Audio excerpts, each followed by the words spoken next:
ఎన్టీఆర్ జిల్లా నందిగామ వరుస చోరీలకు పాల్పడుతున్న దొంగలు అరెస్ట్.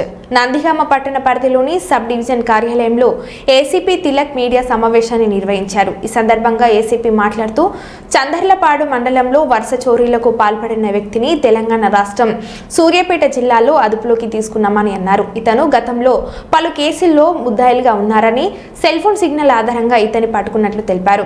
ముద్దాయిని కోర్టులో హాజరుపరుస్తున్నట్లు తెలిపారు. డిహెచ్పిస్ అంటే పగటి నేరాలు జరిగాయి. పగటిపూట చందర్లపాడు మండలంలో లక్ష్మీపురం, కాండ్రకోట, కాండ్రపాడు, అలాగే నందిగామ,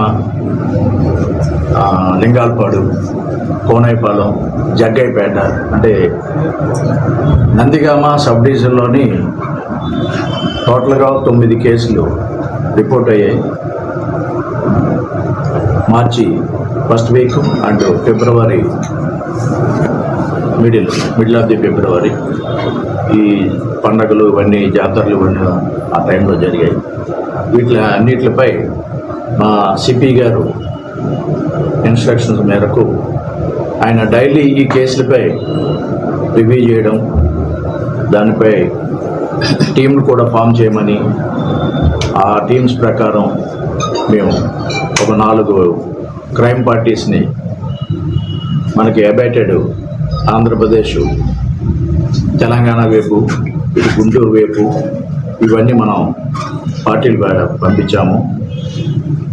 ఆ పార్టీలతో పాటు ఇక్కడ లోకల్ రూరల్ సిఐ గారు, చంద్రబాబు ఎస్ఐ గారు, మా సిబ్బంది సబ్ డివిజన్ అందరూ సీసీ కెమెరాస్ మొత్తం ఎన్రూట్ నేరస్థలం జరిగిన గాంధీ నేషనల్ హైవే వరకు, అలాగే మన స్టేట్ బార్డర్ వరకు, ఇటు విజయవాడ సిటీ వరకు ఉన్నటువంటి సీసీ కెమెరాల్లో అన్నిటినీ చెక్ చేస్తే ఇతని ఇమేజెస్, ఈ దొంగల యొక్క ఇమేజెస్ అందులో క్యాప్చర్ చేసాం.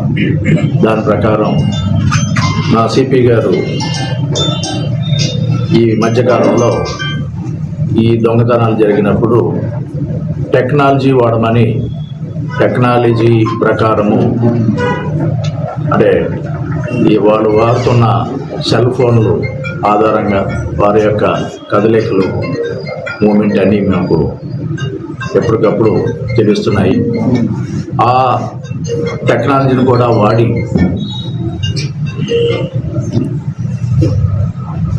సూర్యారావుపేట, వంకోత్తు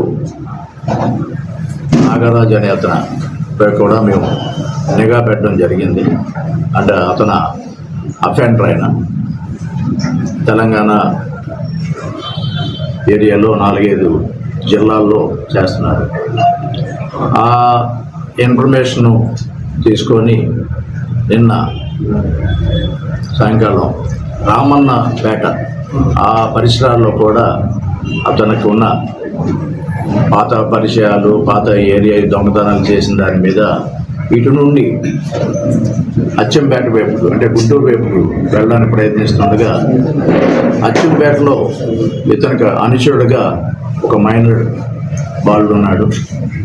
అతని సహాయంతో ఈ disposal of the stolen property చేయడానికి నిన్న వెళ్తూ ఉండగా చంద్రబాబు సిఐ గారు, రూరల్ సిఐ గారు, చంద్రబాబు ఎస్ఐ గారు నిన్న వాళ్ళని క్యాచ్ చేసి వారిని ఇంట్రాగేషన్ చేసి వాళ్ళ దగ్గర రికవరీ చేయగా రమారమి 300 గ్రాముల బంగారం, 400 గ్రాముల వెండి ఈ 2 సీజ్ చేసి స్వాధీనపరచుకొని ఈరోజు కోర్టుకి హాజరుపరుస్తుంది.